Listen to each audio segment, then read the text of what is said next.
ചൂരില് full വെള്ളം. സത്യം പറയല്ലേ മോനെ, ഇങ്ങനെ നിങ്ങൾ പ്ലാനിങ് കിട്ടിയിട്ടുണ്ടെങ്കിൽ ഞാൻ ഇങ്ങനെ ഒന്നും ഇല്ലായിരുന്നു അല്ലേ? മക്കളെ അങ്ങനല്ലേടാ, ഞാൻ ഇങ്ങനെ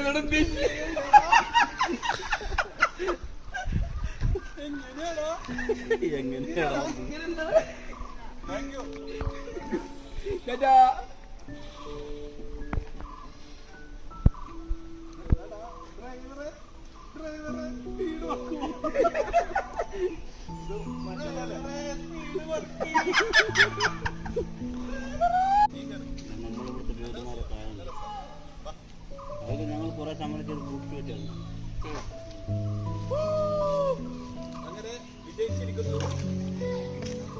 ഒരു പ്രത്യേക മൈൻഡില്ലേ?